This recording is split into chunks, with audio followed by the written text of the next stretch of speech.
Hello everyone, this is part 30 of What If Naruto Traveled Back in Time and Changed, and I hope you guys enjoy this video and to like, to subscribe, to share, and check out the playlist, to see more comment down below. Now let's start the intro. They call me a god. They call me a god. They call me a god. Join my membership, the perks are great. It's in the description. Pain's lair in the mountains. Before everything began, Conan had helped the immobile form of Nagato get set up in a paper building that was formed in the disguise of a rock. He controlled his paths from there, and the mountain he resided on was in between the Wolf Head mountain range and the capital of Iron Country. Pain had directed his paths from this location, and after casting the Chibaku Tensei, he was trying to recover from expending so much chakra in his weakened form. After coughing out his second mouthful of bee, he wiped his lips and saw a swirl appear in front of him. The swirl faded to reveal Obito Uchiha in his orange mask, and the lone Sharingan eye was glaring down at him. The Uchiha began pacing in front of him, and he spoke condescendingly to the crumpled form of the man. TSK, TSK, TSK, the mighty god brought so low by a single boy. His tone was saturated with derision and disgust. Pain looked up wearily from his throne, knowing that he couldn't best this man in his current condition. Looks like the time has come for me to take my own action. At that moment, a black shadow crawled out of the ground and took over the right half of Nagato that was still in his throne of sorts. A mouth formed on the black half of the face, and the voice of Black Zetsu spoke. Obito, he doesn't have enough chakra left to revive Lord Madara in all his greatness. The parasite sounded disappointed and disgusted by the discovery. Obito frowned and scowled. Damned fool, waste all of your chakra like that. Oh well, I guess I will settle with taking my eyes and your life then. Nagato tried to resist the influence of the black creature that had paralyzed the right half of his body. In his current condition, he could do little to resist, and the effort caused him to cough out another mouthful of bee. After the irony taste of the bee cleared, he spoke in a weary tone. Why betray me now? His voice was weak and brittle. Obito let out a dark chuckle that was mirrored by Black Zetsu before responding. You are and always were a pawn for Lord Madara's plans. These eyes never belonged to you, they belonged to Lord Madara, and he chose use. You see, your Uzumaki vitality meant that you could use the eyes without immediately dying. However, the power they require seems to have crippled you. Oh well, you were always a sacrificial pawn. Obito scowled here and glared at Nagato. You were supposed to revive Lord Madara when to his prime. You failed to secure the Biju, you failed to deal with the boy, and your final failure is your inability to resurrect our master. You are no more than a failure.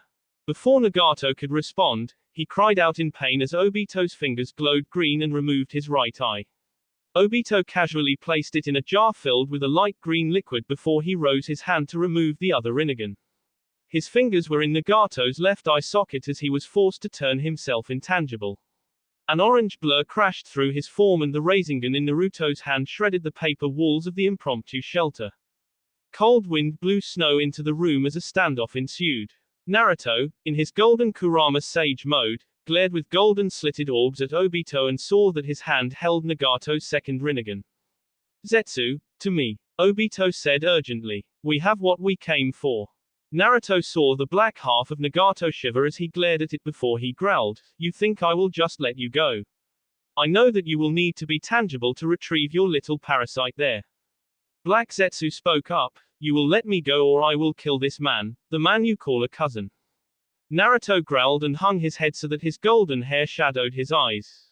Get thee out of here then. I will deal with you later. Tell Madara, when you revive him, that I will send him back to the afterlife. His tone was so thick with menace that Obito felt a shiver of fear trace down his spine. Black Zetsu also shivered as he rapidly left the dying form of Nagato before crawling into the sleeve of Obito's jacket. Obito overcame his fear and spoke in a menacing tone, This is not over, Senju. With that, he phased out of existence and left Naruto to deal with the dying man. Naruto put his hands over Nagato's heart and head before channeling Kurama's chakra and some Senjutsu chakra into his body to stabilize him. Why? Nagato said as bee trickled down his chin. Why do you insist on saving me? Naruto lightly dope slapped Nagato, family above all, always and forever. Nagato chuckled lightly before he coughed out some more B. It is my time, cousin. Let me go. No, was Naruto's firm and simple reply. Why? Because you still have to atone for what you started. I also want to show you that pain is not the primary reason for life. It is a part of life. A big part, even, however, it is not the purpose of living. Pain is there to help us grow. By overcoming the pain of the past, we steel ourselves against the adversities of the future. Fight to live, cousin, and I will offer you a new home. Where is Conan? Nagato asked wearily. Well, as soon as your eyes were taken, the jutsu you placed over the area fell. I was able to haration her back to Nuazu and she should be resting there. She only suffered chakra exhaustion, so she will be fine. Naruto kept his glowing golden hands over Nagato's head and moved from his heart to his guts. He growled in disgust before he created 4 shadow clones. The clones began carefully removing the rods from Nagato's back, and as each one was removed, the core in his gut became easier to stabilize. Can you recover Yahiko's body? Nagato said through labored breaths. Sure, Naruto answered plainly while trying to concentrate on repairing the damage done by the yang chakra drain caused by prolonged use of the Rinnegan. You will be alright, Nagato. Can I trust you if I leave you in Nuazu? Nagato chuckled dryly, I am a broken and blind man. My dreams have been torn asunder and I am lost in the darkness. Naruto dope slapped him lightly again. Idiot, I am going to heal you. In time, I will find a pair of eyes that will suit you. Consider the temporary darkness your punishment for being a stubborn fool. Nagato laughed and was surprised to hear that the laugh was dry, as if all the bean liquid that had pooled in his lungs was no longer plaguing him. Very well, cousin. I thank you for this chance and I shall not waste it. Naruto nodded with a victorious smile on his face. Good. I can only tolerate so much stubbornness. Does that mean you will finally ask Conan on a date? Nagato coughed in surprise and turned his blinded head toward Naruto. She doesn't love me. She loved Yahiko. A third dope slap rang out in the paper shelter and Naruto looked at his cousin like the true, stubborn idiot he was. She doesn't love you. She just followed you and your dreams into the darkest pits of despair and hell. She stayed by your side for over 2 decades and she doesn't love you. Are you really that stupid? Nagato remained in a contemplative silence while Naruto tended to him. His body suddenly jolted and his stomach threatened to enter his throat and exit his mouth as he felt a chakra surge.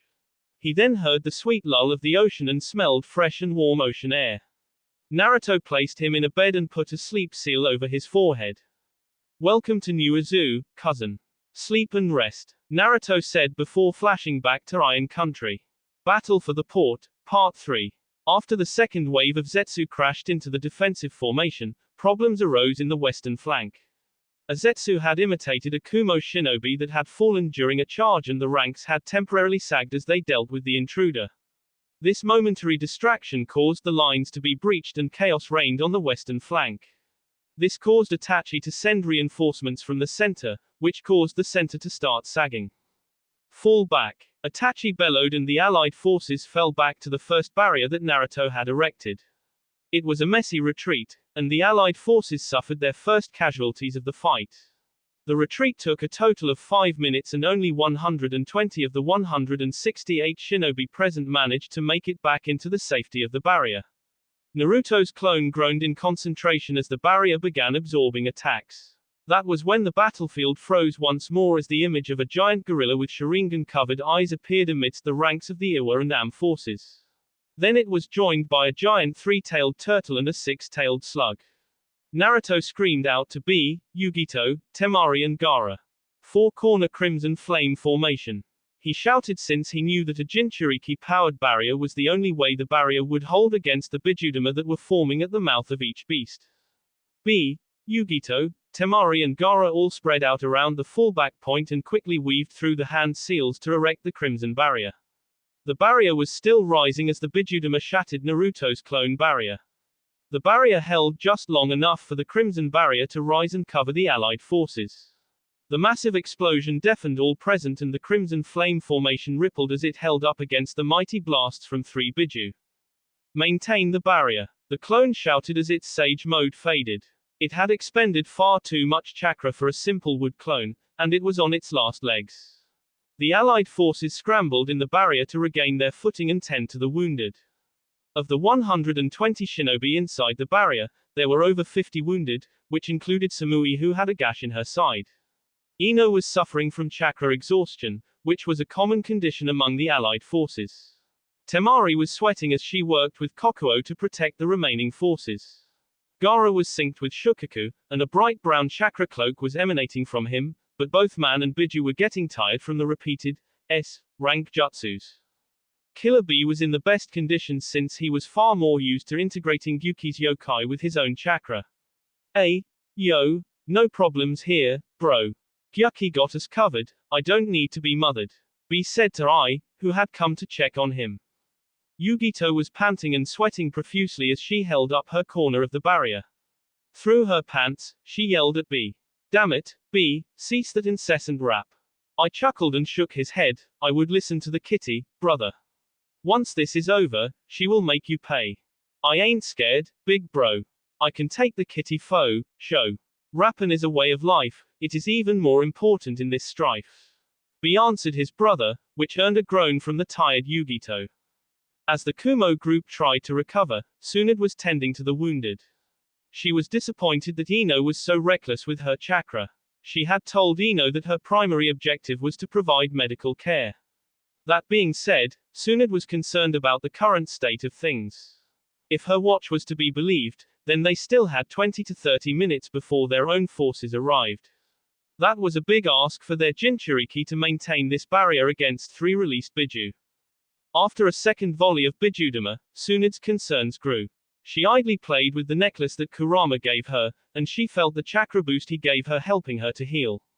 She then decided that they needed help and pulsed chakra into the seal on the necklace. Moments later, Naruto arrived in a golden flash and soaked up the current state of things. Everything okay on your end, brat? Tsunade said as she returned her attention to a Kiri shinobi missing an arm. Naruto looked around the barrier and felt everyone as he answered, Nagato is neutralized and in Nuazu with Konan. Obito took his Rinnegan before I could get there. That is an issue for another day. Okay, well, want to go tame those Jinchuriki. I don't know how much longer those 4 can hold this barrier. Tsunade said as Itachi approached Naruto. She is right, Naruto. Our forces are too far away, and we were forced to fall back too quickly. Itachi added. Naruto nodded in understanding, before thinking internally, Q, what's the damage? Kurama opened his eyes from his meditative position, you are somewhere around 50 to 60% capacity. Don't bring out the big guns, but we should be able to handle them. Naruto's head turned as he sensed something peculiar through the barrier. They are falling back, he said out loud. Itachi's head snapped toward the enemy position, and he saw them moving away from the red barrier. Why? Naruto scoffed, because they sensed me and Zetsu probably told them about the pincer attack. We need to write to our forces on the western flank and tell them not to engage. It is not worth it at this point. Itachi frowned and each cage joined the group. There was a brief discussion once Naruto told them what was going on. We should go and crush them. Our western flank can hold long enough for us to surround them. I shouted passionately. Naruto shook his head, no, we want to avoid open engagements. If Zetsu is able to fully infiltrate our ranks, then chaos will reign.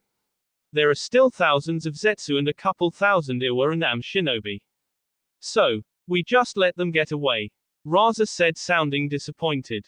Seems like a waste. Mei added. I wouldn't say it was a waste. Itachi chimed in. We held off thousands and killed thousands more with less than 200. That is a morale boost. However, Ruto, care to give them a going-away present?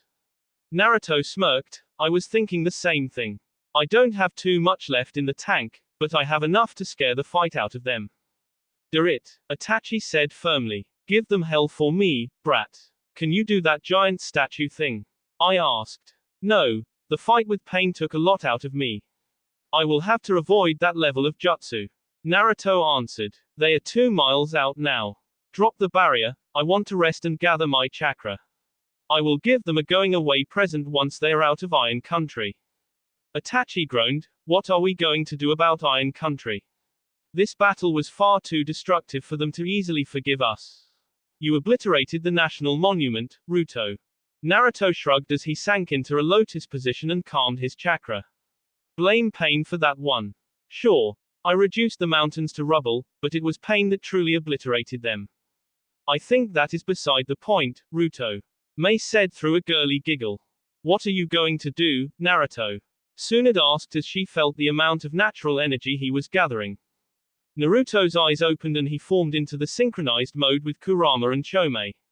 Sage Arts, Wrath of Heaven and Earth, was Naruto's short answer before he flew out of the port area with the 4 chakra wings granted by Chomei's yokai. That sounds bad.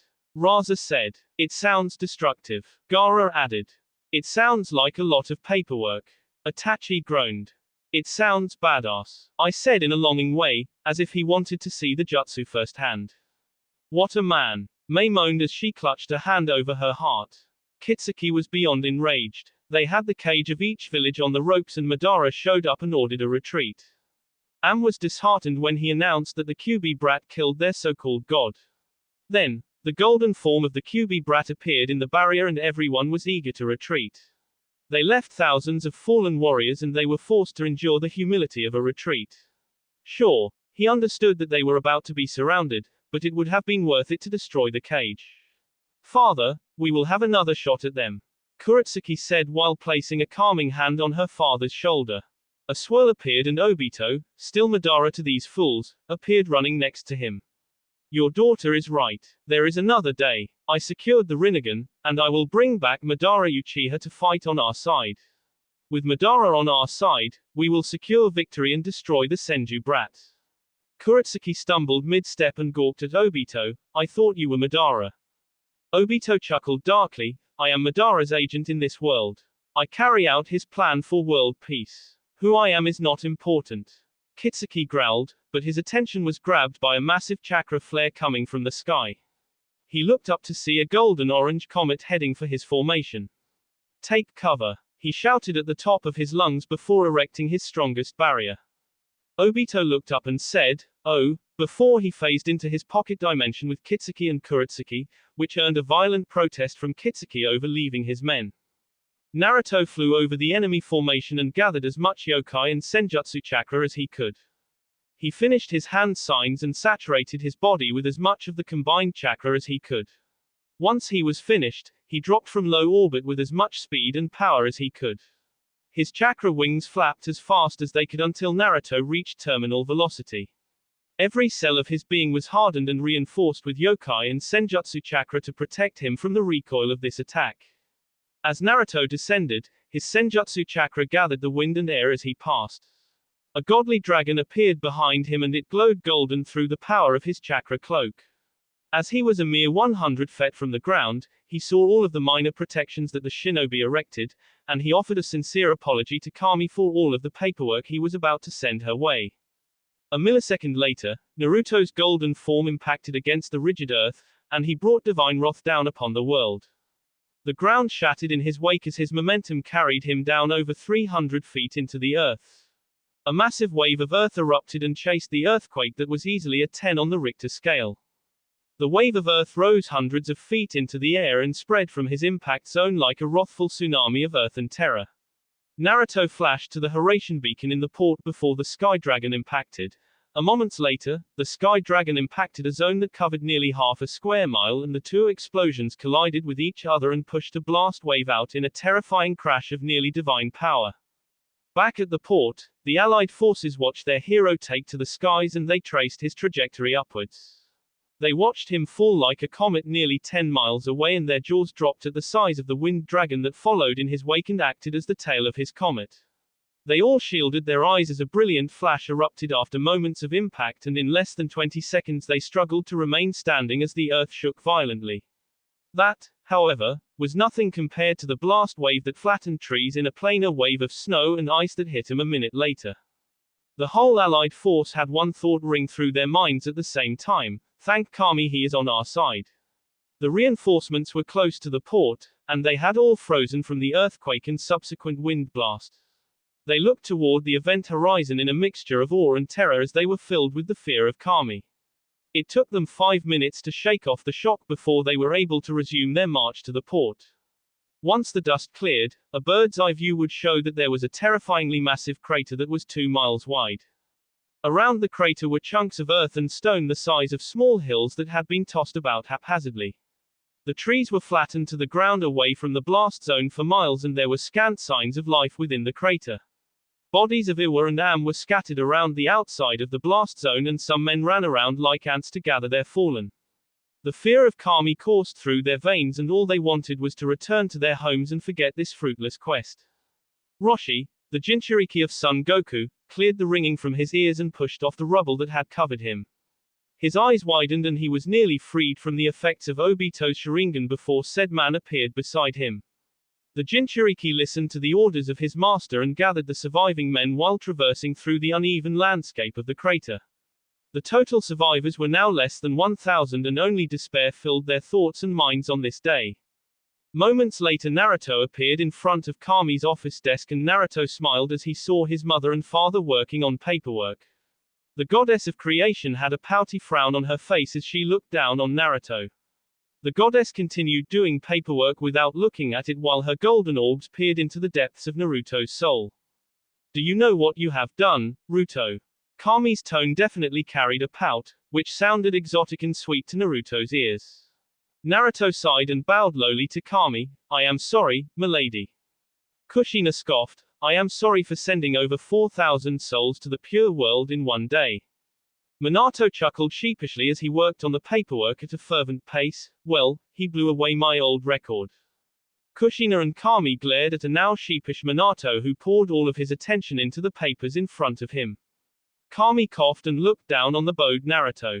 Ruto, you must be more careful with your powers. I know you didn't intend for that level of destruction, but it was nearly on a divine scale. Your power over the earth and sky are too great for you to carelessly call upon their full power. Naruto chuckled sheepishly while still bowed. I wasn't thinking about the consequences, milady. I saw my friends, and lovers, hurt, and I just wanted to dissuade them from attempting something like that again. I wanted to finish the fight, if it were possible. Kami sighed. Well, it is not over. Madara's soul was resurrected this morning. It seems like Obito didn't want to wait any longer. Naruto sighed. I tried to stop it. I knew that Obito getting the Rinnegan would result in something like this. Kushina slammed her pen on the desk. Look, Sochi, you can handle Madara. I am more upset about you killing so many. I am sorry, mother. It was not my intention. I only want a peaceful world, and each of those people bore nothing but hatred for myself and those I love. Naruto answered seriously. Oh. Rise and stop bowing, Ruto. Kami said sternly. Going forward, I will ask you to restrain yourself more. If you do not, then I will need to apply the godly rules to you. Godly rules? Naruto asked with his head to the side. Yes, that would mean that you are no longer allowed to reside in the mortal realm. I know you do not desire that, and I recently put a piece of myself in that mortal form, and you have yet to take me on a date. Kami ended in a pouty tone. My apologies, milady. I will keep that in mind, and I will take you on a date upon my return to Konoha. Naruto answered in his sheepish pose. Very well, your apology is accepted. Now, go back and clean up your mess. I have paperwork to attend to. Kami said despondently. Bye, Sochi. Kushina said. Be safe, my son. Minato added before Naruto's consciousness returned to the mortal realm. Naruto awoke in his bed and closed his eyes to enter his mindscape. He saw Kurama and Chome sleeping peacefully in their Biju forms, and he left them to their rest. He reopened his eyes and placed kisses on the foreheads of Ino and Temari. The shifted roused a sleepy Samui, and she pulled herself up to receive a good morning kiss. After the girls were properly greeted, they allowed him to get out of the bed. They watched with hungry stares as he stretched in his boxes, which provided a scrumptious show that highlighted the wonders of the male anatomy. Damn, Ruto, I am so glad that yummy body is mine. Temari teased while approaching him from behind as she ran her hands up and down his abdomen. Not cool, Mari. Those are my pillows. Samui pouted and joined her in smothering Naruto. Ino whined with a pouty lip. Don't forget me. You two can have the abs. I want this, she said as she grabbed his rod through his boxes. Naruto fell into the embrace of his girls, and he struggled to resist the temptation. Hell, he is still human, and he could no longer resist. He erected a privacy barrier over the room, and the whole ship was awoken by the violent, yet rhythmic, rocking of the ship. The rocking lasted for over an hour, and very grumpy groans could be heard from the deck of the ship where people were gathering to find out what was going on. After the four's lust was sated, they hopped in the shower before heading to the ship's deck to see a collection of allied shinobi. Naruto yawned and stretched his arms, which put on a show for the women on deck. Good morning, Yal. What's going on? Why is everyone up this early in the morning? Darui shot him a deadpan look and then yawned. You bothersome blonde. Of course, it was you that was rocking the damned boat. Naruto edged his head to the side in confusion, and Shikamaru spoke up. You troublesome bastard. Your activities rocked the boat and woke everyone up. You woke my lazy ass up early after a battle. You trouble-filled troublesome blondes. Shikamaru's volume continued to rise through his rant. Everyone was now looking at the blonde foursome with wide eyes. The girls were drooling at the thoughts of Naruto ravaging them in such a passionate way. The guys were imagining themselves in bed with the three blonde bombshells. At that moment, Tsunade opened the door to the ship cabins and stepped out on deck. She sipped some coffee and shot a wry look at the foursome. You get your morning dose, ladies? She asked while hiding her smirk behind her coffee cup. The statement earned a hilarious uproar of comments and innuendos from the allies that could no longer restrain themselves. A couple of the more perverted men blew back with nosebleeds as their suspicions were confirmed and their imaginations went into overdrive. The kunoiki squealed like fangirls and surrounded Ino, Temari and Samui for the hot gossip on Naruto's prowess. Who can blame them? They guy literally rocked the boat while tending to his women. After that nonsense was settled, Naruto looked out over the edge of the ship and saw tents set up around the area. The tents were erected in between the town and the port, and Naruto could see hundreds of samurai gathered in the town. Evidently tensions were high and there was still some things that needed to be settled between Iron Country and the shinobi villages. Naruto nodded his head to the samurai and asked Tsunade a question. Mama, what's the status with the samurai? Tsunade thought over her answer as she sipped her coffee. Well, brat, they aren't happy. You destroyed their landmarks, we destroyed their port, and your final jutsu leveled almost every tree from the village to the border. Also, the wind blast damaged the village a bit and the citizens were forced to endure a massive battle right in the midst of the home without their permission. Naruto nodded with a small frown on his face. I don't blame them for that. What about Mifune? Tsunade sighed. We have tried telling the samurai that he is under Akatsuki's control. He was unconscious outside the fort that we met at, or our clones met at. Luckily, the second in command took charge and hasn't ordered them to attack. It seems like they just want us out. Naruto shook his head in the negative. No, I am not going to leave them with this mess. It might take a while, but I will help them rebuild. I don't want grudges growing for no reason. The Kage each looked at one another and nodded. It was I that spoke for the group. Very well, we will help them rebuild and keep a disaster relief contingent here to assist you. Naruto beamed a smile at the Kage before his face got serious. Good. Now I need you all to know that the real Madara Uchiha was revived this morning. Based on what I know, he won't be at full power yet, but he is a massive threat. Everyone should call me immediately if he shows up, and every shinobi squad should flee on sight if they see him. A stunned silence followed these words until Itachi cleared his throat. Ruto, are you saying that the Madara Uchiha is back? Naruto nodded. Yes, I was pulled into Kami's realm this morning. She was kinda mad that I made so much paperwork for her yesterday. This comment broke the tension and earned sweat drops from each Kage. You mean you killing all those people created paperwork for the goddess? Mei asked, twirling her head. Naruto sighed loudly. Yeah, it did. I didn't know my last jutsu was going to be so destructive. I thought I would kill a couple hundred and scare the crap out of them. I didn't expect such a wide area of effect. Brat, you fell from the sky like a comet, and you had a dragon chasing you, Tsunade deadpanned. Naruto chuckled sheepishly and scratched the back of his neck. Oh, haha, you saw that. You looked like a falling star, Mei said dreamily. Then that earthquake and windstorm hit, Raza deadpanned. No doing that in my country, bud. I snorted through his laughter. He respected power and he was mighty jealous of the power that was displayed yesterday. Since when could you fly, Ruto? Itachi asked the question that had been on his mind for a while. Naruto's laughter halted abruptly. Oh, haha, well it was a trick I learned on my way to Demon Country. The QB lets you fly? I asked with interest. Yeah, I guess. I am going to go talk to the samurai. Itachi, was Shisui part of the reinforcements? We need someone to break the mind control on Mifune. Naruto avoided further questioning and tried to redirect. Yes, he should be around. I will send for him and have him join you. Itachi said while caught off guard by the abrupt change in conversation. The group of Kage watched Naruto dart off towards the group of samurai with inquisitive looks on their faces. Each one of them had their own questions and each one of them knew that Naruto was hiding something. So, naturally, they turned to Tsunade for answers. Lady Tsunade, why did Naruto get so dodgy all of the sudden?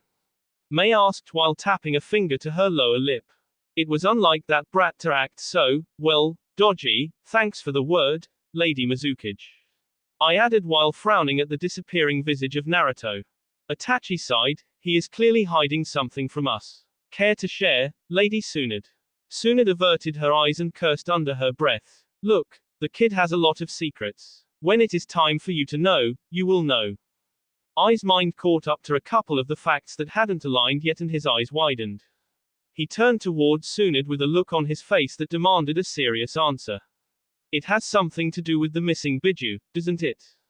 This clicked the light bulb on in Mei's mind and she snapped her fingers. The only Biju that is known to give flight was the seven-tailed horned beetle. And you expect us to be okay with that, Tsunade? Mei asked pointedly. Itachi sighed loudly and rubbed his eyes. Look, we are dealing with Kami's chosen. Hell, I didn't even believe in Kami until a couple months ago. So, why don't we all wait to grill him together and get the answers out of him? The Kage nodded to that and went to resume their work. With Naruto, Shisui and the samurai captain. Naruto approached the samurai slowly because he could feel how on edge they were. The samurai captain stepped in front of his men and placed a hand on the hilt of his sword, which made Naruto hold his hands up in surrender. I am not looking for a fight. I am Naruto Senju Uzumaki. I am looking to speak with your leader and offer my assistance in making up for the damage caused by the battle yesterday. Naruto kept his tone steady and professional. He noticed the uneasy shifting of the samurai behind the captain. The samurai captain offered a slight bow, but his tone was saturated with frustration. It is an honor to meet you, Naruto Senju Uzumaki. I am Tetsubo, the second in command of the samurai. Lord Mifune is indisposed from injuries he suffered yesterday when your shinobi fought on our lands. Naruto scratched the back of his neck sheepishly. Yeah, well, I am sorry about that for what it is worth. There was an unannounced cage, the cage of a megacore, at the meeting. Then Lord Mifune was being controlled by the Uchiha that is a leader of the Akatsuki. They tried to lock the cage into the room and threaten him, but I sensed the trap, so they destroyed shadow clones. He used his most genuine tone in an attempt to bring the samurai to his side. Tetsubo looked skeptically at Naruto. You claim Lord Mifune did something so dishonorable. Naruto put a sad smile on his face. Yeah, he did. I know it was out of character for him and that was the first thing that clued me into him being controlled. I am also a prolific sensor and I sensed foreign chakra in his system. That is why I brought Shisui with me. Tetsubo seemed to think things over for a bit, and he talked to two of his trusted captains. He turned back to Naruto with a hardened look on his face. And why should we trust you? That Uchiha there could put him under his control just as easy as remove any possible genjutsu. Naruto shrugged. Is my reputation not enough? Have you not heard how I am helping many countries throughout the elemental nations? Tetsubo looked at the two again and exchanged a small nod with them. Yes, we have heard. Then I am asking to cash in a little of that credibility. I ask you to let me help Lord Mifune and to undo the damage that was done to your country yesterday. Naruto said modestly while bowing. Tetsubo was a true samurai that operated around the core tenets of honor, integrity, discipline and inner strength. He could respect the humility and sincerity of the boy in front of him and his shoulders slackened slightly, and his facial features softened. Very well, Naruto Senju Uzumaki, we will accompany you to Lord Mifune's resting chambers. We ask that you turn over any weapons and swear to return them to you once the meeting is finished. Naruto pulled off his sealing kit and undid his vest and handed it straight to Tetsubo. All of my weapons are sealed. I cannot do anything about the seals on my body, but I swear on the honor of the Uzumaki and Senju clans that I will not bear any weapon towards your lord. Shisui removed his katana from the clip on his belt and also removed the shuriken and kunai holsters on his waist. He offered them to the two samurai captains with a slight bow. I as well swear on the honor of the Uchiha that I bear no ill will towards your country or lord. Tetsubo nodded with a smile on the fringe of his lips. Good. Now let us go to Lord Mifune. As quick 5-minute walk through the samurai village took them to the largest building in the village. It had a circular structure that was nearly 400 feet in diameter, and it was made out of wood. There were 4 guards at the front entrance being warmed by fires. Naruto walked over to the fires after forming a couple hand seals and topped off the timber in the fires. This earned nods of grawd from the samurai guarding the building. Tetsubo led them through the building and into a room that had 2 more samurai stationed outside of it. Upon entering, Naruto saw Mifune laying on the bed with his head wrapped in bandages and B was starting to show through the bandages. He was sleeping and Naruto saw that his vitals were stable from the machine he was hooked up to. He turned to address the nurse and Tetsubo, who was still trailed by the 2 samurai captains. Captain Tetsubo, I am a medic trained by Lady Tsunade Senju. I am going to activate a jutsu and I ask for your patience and trust. Naruto said calmly, which earned a nod from Tetsubo.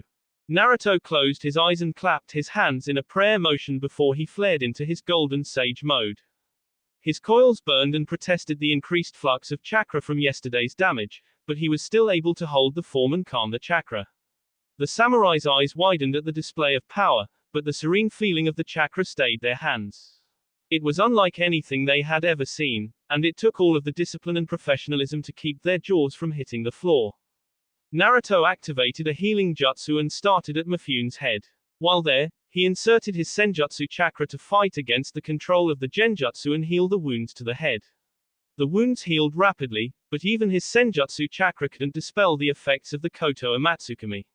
He continued to move down and heal the small bits of damage done to Mifune's body before he backed away and turned to address his audience. Captain Tetsubo, if you would trust me once more, I wish to show you what I feel when I analyzed Lord Mifune. He is undoubtedly under the effects of a strong genjutsu that is unique to the Uchiha clan. Naruto held out his hand to Tetsubo, who remained frozen on the spot for 10 seconds before slowly reaching out to grab Naruto's hand. With the physical link to Tetsubo, it was child's play for him to show the captain the obvious signs of a genjutsu. The feeling of Mifune's normal chakra flow flared erratically once Naruto moved his hand over Mifune's head. Tetsubo removed his hand after feeling the eerie effect and Naruto watched the man recoil in disgust. This is why the samurai refuse to trust the shinobi.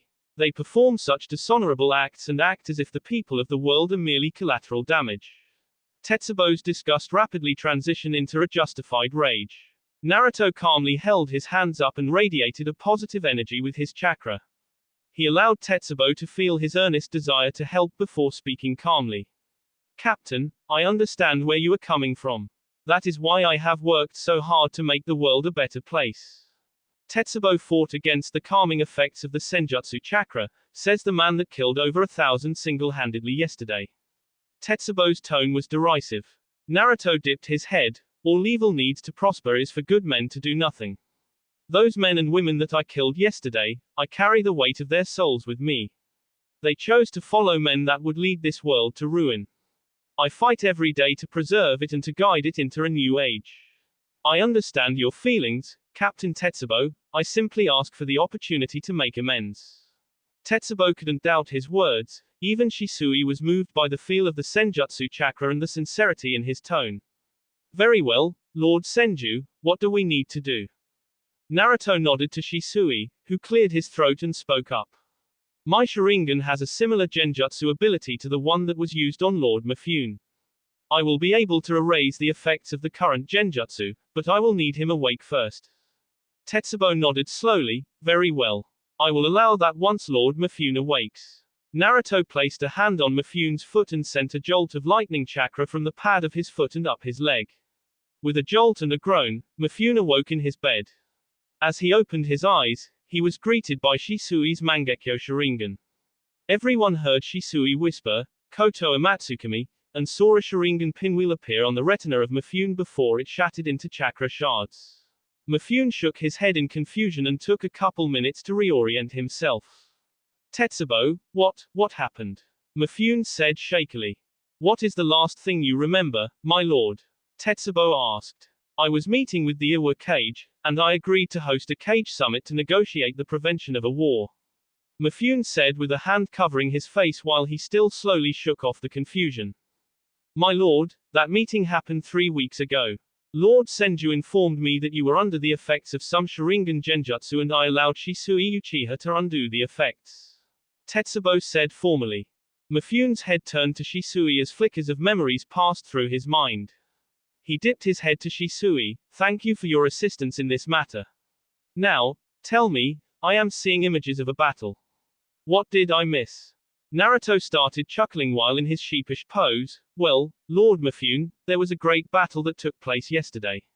Before I fixed up the damage from the battle, I wanted to break the genjutsu that was controlling you. Ah, Lord Senju, so you aren't just here for more chakra metal. No, Lord Mifune, I came here to guard Lord Hokage during the summit and things were about as bad as we expected.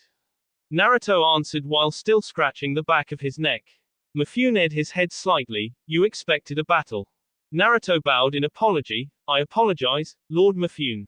I hoped the talks were genuine, but I suspected treachery and developed countermeasures to protect my cage and our allies.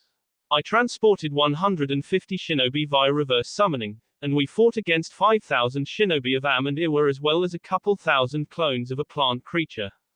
While Mifune was marveling at the boy that survived such a battle, Tetsubo spoke up, Lord Mifune, the damage to our country was extensive. The Wolf Head Mountains are destroyed, the enemy used a jutsu that turned the rubble into a giant ball that crashed into the ground. Then, Lord Senju used he devastated our border. Tetsu Port is completely destroyed as well. Naruto continued to bow lower and lower in apology until his forehead was touching the ground. My deepest apologies. I have come to negotiate the repairs and each cage agreed to support me in restoring Iron Country. Mifune groaned loudly, very well, we will accept your help. What can you offer? Naruto rose from his bow, I can build new homes and I will clean up the rubble of the mountains and I can create some new ones, if you want them.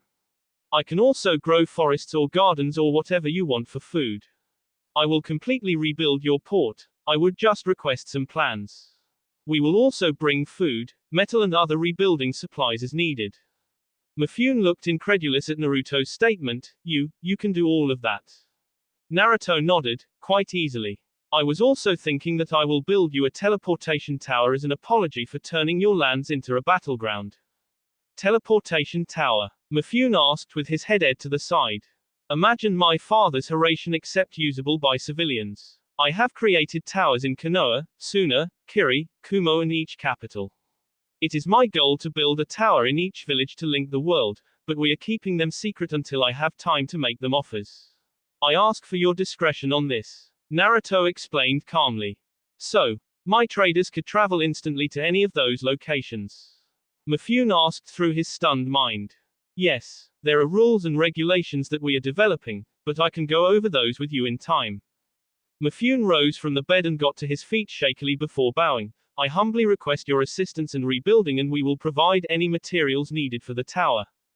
Got 50 kilos of chakra metal on hand? Naruto asked while giving Mifune a knowing smile. Yup. Naruto answered in a chipper fashion while Shisui watched on completely amused.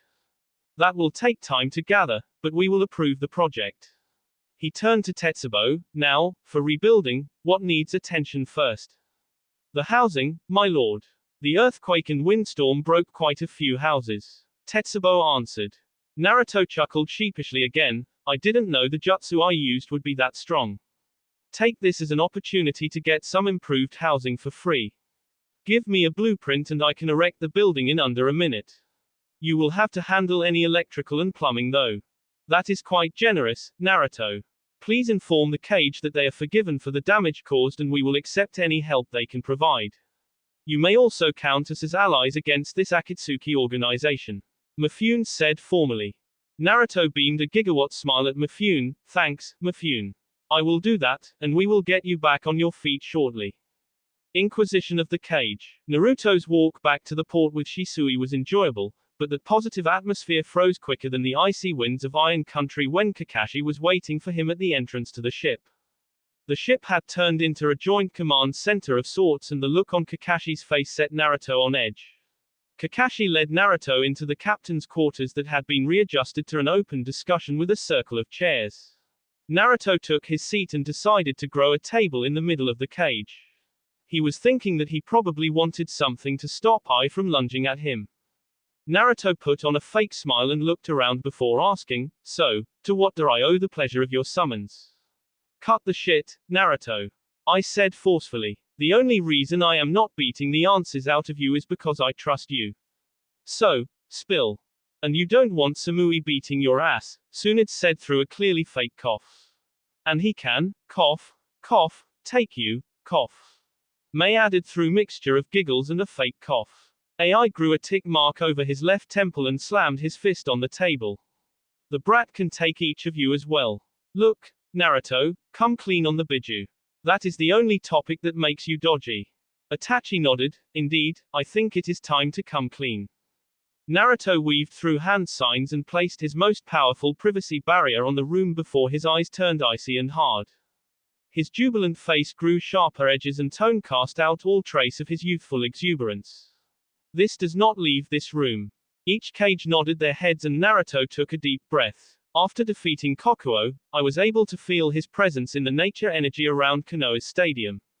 I filtered that energy and drew it into my seal. After a week, Kokuo had enough of his core to begin healing. Kokuo didn't sync with me very well and he requested to be moved into another after he accepted the fact that he couldn't truly be free until the Akatsuki were dealt with. "Temari," May whispered under her breath and interrupted Naruto. "You put a biju in your wife," I growled. Naruto nodded. "Yes, Kokuo chose her before I visited Water Country. That was why she didn't join us for that part of our trip, May. She was recovering from the transfer and adapting to Kokuo's yokai. And you thought it appropriate to hide that from us?" May asked while sounding agitated. "Did you see the end? Did you see the end of the world in my memories?" Naruto's tone gained a sharp edge, which caught the cage off guard. "Yes, we did. So what?" I asked, now tense due to Naruto's anger. After defeating the Akatsuki and freeing the biju from the Gedo Mazo, I pawned the cage to leave the biju alone. I kept them free and away from human society.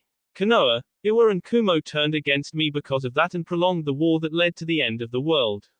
Kiri abstained from the war, but due to the lack of support, the resistance ended up losing. Naruto said while struggling to hold back the emotions attached to those memories. "So what?" I growled. Naruto's eyes flickered red, and he turned his hardened gaze on I.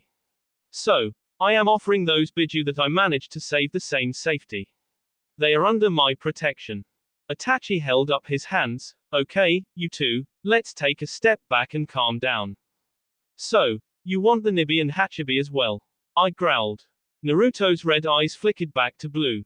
"Eventually, yes. I do not wish to hoard power. I do not wish to harm Bi or Yugito. In fact, those two are happy with their biju partners." Raza shuffled uneasily before speaking in a soft tone. "Then what is it that you want, Ruto?" Naruto took a deep breath and calmed himself before looking around the table and locking eyes with each cage. The biju to be free and no longer used as weapons of war. To prevent human sacrifices, Jinchuriki, from being created and abused in such a way. Naruto held up his hand in a pen for patience from I. The sage created the biju to ensure that the Juubi couldn't be resurrected. He divided the chakra to protect the world from the Juubi and Otsutsuki clan. In doing so, he hoped that the biju could partner with humanity and spread ninshu, a philosophy that chakra should be the thread that binds us together and creates a deeper understanding. May took advantage of Naruto's pause to ask her question. "So, you expect the Kajin nations to simply trust you with enough power to conquer the world?" Naruto sighed. "It is because you maintain that mindset that the world is trapped in this endless cycle. 1,800 years of war and destruction have followed the death of the Sage of Six Paths. War robs us of our childhoods, destroys our imagination and perverts our innocence." I grabbed his fist and tried to restrain himself from acting out. "Then what would you have us do? Naruto smiled a sad and wistful smile. The Biju should be able to choose their partner and they should be able to have their freedom. Them residing in a human of their choosing mellows them out and helps them grow. The humans they reside in gain understanding and powers to change the natural world. It should be a partnership, not an enslavement. Did you know that Kurama can infuse life energy into earth and make lands fertile? Did you know that Chome can work with the bugs of the world to help create life and prosperity for our ecosystems? Did you know that Kokuo can control the winds and storms that bring water to the thirsty? Did you know that the Hachibi could be used to make lakes and rivers that would help humanity thrive? The Ichibi can control the sands of the desert or soften the ground. The Nibi offers purging flames and power. In short, I am aiming for a regime change like what I have shown you by my own efforts. I use my seals to make life more bearable, I use my jutsu to help as many people as I can, I give my chakra to make the world a better place and I give my bi to fight against injustice. I am not asking anything of you that I am not willingly giving myself 100-fold. Naruto ended his monologue while huffing from his passionate speech. He wasn't going to back down on this. He would fight for Kurama, Gyuki, Chome, Seiken, Kokuo, Son Goku, Isabu, Matatabi and Shukaku. The cage remained in a stunned silence and were each caught in their own internal reflections for 5 minutes. Silence hung over the room and the only movement was Tsunade taking Naruto's hand. I was thinking about the implications for Bi and Yugito. His own brother and a woman he considered a niece were two of his shinobi that he cared for and respected. They both had good partnerships with their Biju and that was a source of strength for Kumo in the past. Could he part with that strength? Could he really choose to believe in Naruto? At that internal question, Ai's mind screeched to a halt because the instant answer was yes. Mei was thinking about the devastation caused by war. Her nation knew it too well and it was at the hands of a Jinchuriki that they faced it. Kiri had never been founded on peaceful roots, but she was aiming to change that.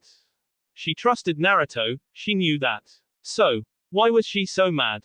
Why was she upset? Because Naruto hid this from her. Could she blame him for doing so? No, she couldn't and wouldn't blame the child. She wouldn't let him down again. Itachi was thinking about the implications of his students' statements and declared dream. The Biju were forces of nature and it was too risky to leave them untampered by bonds to humanity. Did he trust Naruto with such power?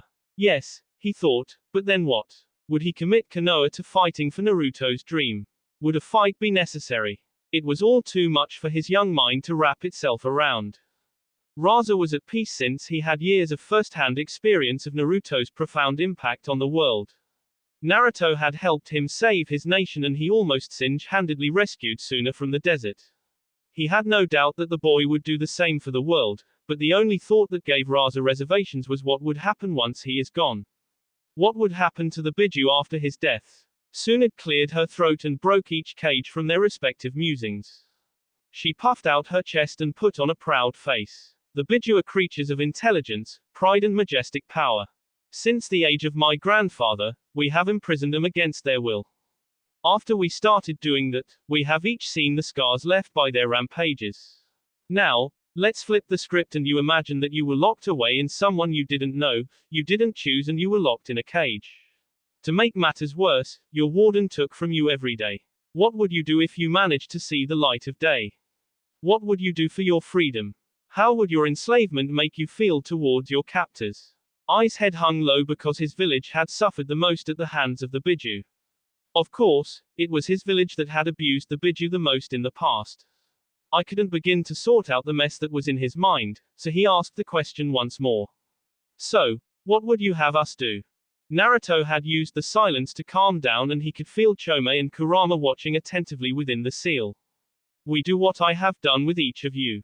Each of you is bound to me in one way or another by an Uzumaki B contract. Once Akatsuki is dealt with, the leaders of each village will gather and decide if they wish to partake in such a contract. Every future cage will decide if they want to sign the contract. And who would be in charge of such a thing? Mei asked while tapping a finger to her lips.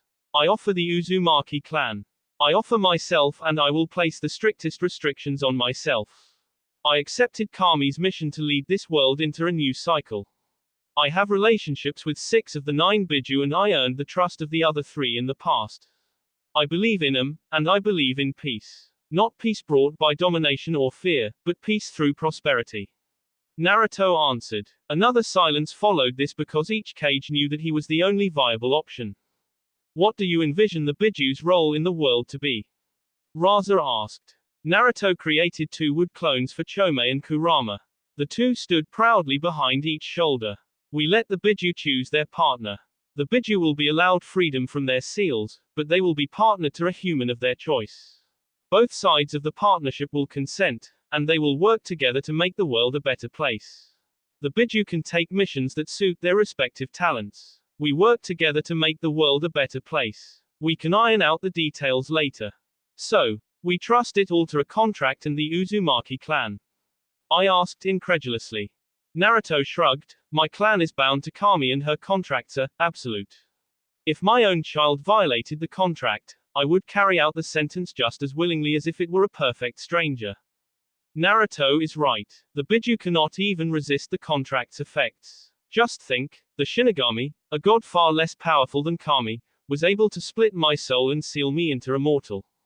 That is not to mention that us Biju are honorable creatures. If we give our word, then that is absolute. As the leader of the Biju, I can tell you that we would enter willingly into this agreement. Kurama said in a proud and stoic tone. You do not want your freedom? Itachi asked. Kurama chuckled and Chome giggled. I know that not every human will be like Naruto. What I will say is that I am more content in my partnership with Naruto than I have been since the moment I was created. My pent-up rage and frustration have abated, and I have grown since I partnered with him. It is my hope that my brethren can find similar bonds. Chome chimed in here. It was never my plan to stay in Naruto, but after he went through his sage training, I don't think I could choose another. I too have grown over the last year, and I would also like to continue this partnership. What about when Naruto dies? He is immortal, so he will eventually die. Raza said. Then I will be free to find another partner. He will watch over me from Kami's realm, I am sure, and I will move on. Kurama answered. And what if you have not found someone worthy? I asked. Kurama adopted a thinking pose and Chome mirrored him for a minute. I have faith. I may always be bound to his kin, but I have faith that any child raised by my partner will be worthy of me. Itachi sighed and lamented. He just can't avoid creating more paperwork. This earned a round of haunted chuckles from the cage. I punched his right hand into his open left. All right, well, we have Kami's chosen Super Jinchuriki on our side. Let's end this war and we will get the rest of it figured out in time. No more secrets, Itachi said wearily. No more secrets. Everyone agreed. Somewhere in Iwa, Obito groaned as his eyes cracked open. His whole body flared with a fiery pain as his tenketsu protested the smallest movement. As he soaked in the room around him, he realized that he was still linked to the Gedomazo and that there was a long, shaggy, raven-haired man sitting on the other side of the room and glaring at him with empty eye sockets. Obito saw that the white and black Zetsu were talking to Madara and the creature had frozen when Obito awoke. Obito forced through the pain of moving and sat upright to address his master. Lord Madara, I apologize for reviving you prematurely, Obito began. Enough, Obito. Why am I being resurrected now? I can tell that I am strong, but I expected to be stronger. Madara said gruffly. Obito bowed his head. My apologies, Lord Madara, I revived you prematurely and through the use of my own life force. Nagato is dead and we have only captured 3 of the Biju thus far. Madara scoffed. You are disappointing. Zetsu has told me about what the Akatsuki has done and how it failed. It is the Kyuubi Jinchuriki's fault. He is stronger than Hashirama was in his prime. He thwarted our plans at every turn. He trained the Ichibi to the point that it is an S-rank ninja. He warned Kumo, and put the 2 and 8 tails out of our reach. He killed the 5 tails himself. He saved the 7 tails from 2 of our agents and killed one of them. Then, the 7-tailed Jinchuriki died. Forgive me, my lord, but I called you back prematurely to ensure the mission didn't totally fail. Obito cried out despondently. HN. Madara said. Give me my eyes and I will train my power back up. You are disappointing, Obito.